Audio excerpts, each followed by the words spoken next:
Which was done better, the orcs in the first 2 episodes of The Rings of Power, or the Trollocs in the first 2 episodes of The Wheel of Time? Welcome to Unraveling the Pattern. I'm Lauren. I focus mostly on Wheel of Time book lore, theories, and TV show deep dives, but I thought I'd try something a little bit different by comparing The Rings of Power and The Wheel of Time. If you like this video, please like the video, and please subscribe for more quality Wheel of Time and other fantasy content. To be clear, this is not a video about which fantasy creature would beat the other in a fight, or which fantasy series is best. This is specifically about how the scary minions of a Dark Lord were portrayed in the first couple of episodes in each fantasy show, and in my opinion, which one was more effective. This video contains spoilers for the first 2 episodes of each TV series, and some of the chapters that go along with those episodes for the first Wheel of Time book. In some ways, comparing orcs to Trollocs from these 2 shows is unfair. Trollocs are twisted souls mixed with human and animal stock. They love the taste of human flesh and stand 8 to 10 feet tall. They basically live only to serve the Dark One and to cause chaos and destruction. Orcs are, well, to be honest, I don't really know. I'm not a Lord of the Rings lore expert. I think they're twisted evil elves or something, and I think they serve Sauron. In the movies, they act more as cannon fodder than as scary antagonists, in my opinion, though they have their moments. I'm sure you Lord of the Rings fans can fill me in on the details in the comments. Anyway, when it comes to makeup or prosthetics, or even digital VFX, I really think the Trollocs take the win. I was so impressed by the number of Trolloc designs and by how large and menacing they were. I love the use of practical makeup and prosthetics that were slightly enhanced with CGI. It's unfortunate we didn't get more of that later in the season because of COVID restrictions, but I digress. The very quick glimpses we get of the orcs in the Rings of Power also looked phenomenal, but I think it's too early to judge their look based on the little we've seen. I do love the design so far though. Is this orc burned from the sunlight? What a great detail. Again, it may seem unfair to compare the 2 so early, especially when we've seen so little of the orcs in the Rings of Power, while the first 2 episodes of the Wheel of Time are full of Trollocs. But this is exactly my point. Sometimes less is more. H.P. Lovecraft said, "The oldest and strongest emotion of mankind is fear, and the oldest and strongest kind of fear is fear of the unknown." Alfred Hitchcock said, "There is no terror in the bang, only in the anticipation of it." It's a common trope in cinema and television to create a sense of fear or menace by building tension and anticipation without outright revealing the scary thing in the shadows right away. It's believed that often once the monster is revealed, it becomes less scary because the fear of the unknown is more powerful than that of the known. I definitely feel akin to older filmmaking than today's filmmaking, where rather than showing the killer coming with the bloody knife, I would hear a noise and the lights would be on the room, or it would be something in the room that's still moving, and you show that and then the victim realizes there's someone in the room. Oh, that's scarier, the realization in the mind of what's coming, rather than cutting to the guy with the bloody knife, which means don't worry about what scares you, this is what we think scares you, and that's usually 99% of the time very limiting.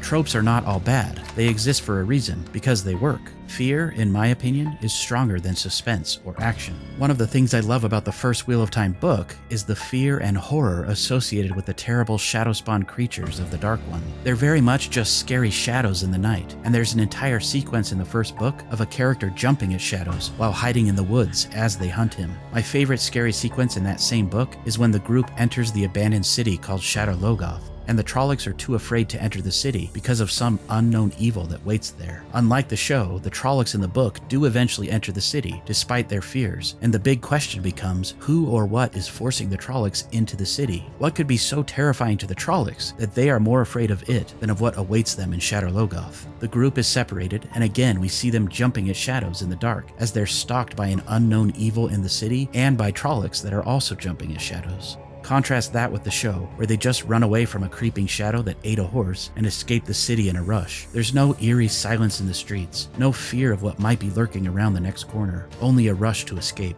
I missed having this drawn-out tension in the TV show.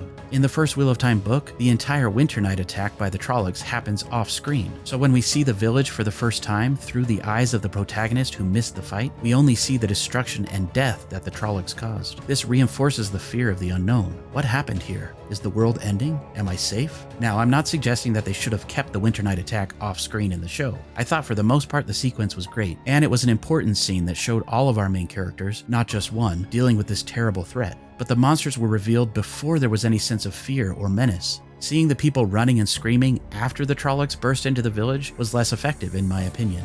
I would have liked to sense the evil more before the monsters were revealed. Contrast this with the Rings of Power. Right in the first episode, there is a sense of growing menace, of something evil that is felt but unseen. When Bronwyn and Arondir investigate the next town over, they find the town burned, with no bodies or wounded. What happened here? Where is everyone? Are we safe? We know something terrible happened, but what could have done this? They find a tunnel that appears to lead back to Bronwyn's town. Later, Theo, Bronwyn's son, thinks there are mice in the floorboards of his home. When he investigates, we see a very quick glimpse of something scary watching him.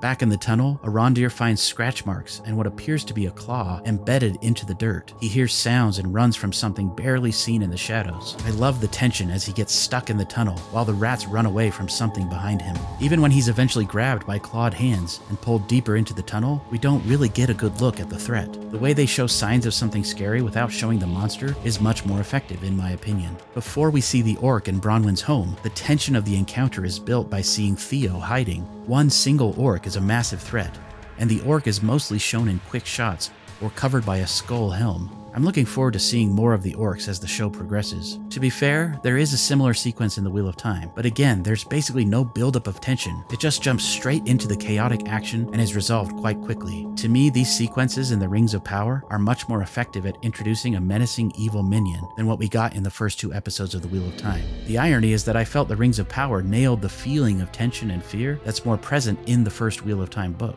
That being said, I also love the Wheel of Time Trollocs and how they were portrayed, especially in the early season. My favorite scary scene with the Trollocs actually happens at the start of the 3rd Wheel of Time episode. It definitely matches more of the horror, scary feeling of the books. So if you haven't watched the show yet, you should definitely check it out. For those of you who follow me for my Wheel of Time content, what did you think of this short essay-style video? I'm thinking of doing another comparison video where I'll discuss the title sequences for the Wheel of Time, the Rings of Power, and the House of the Dragon. If you like what I do here, please like and subscribe and consider supporting me here on YouTube or on Patreon for as little as $1 per month. Huge thanks to my awesome supporters, and thank you for watching.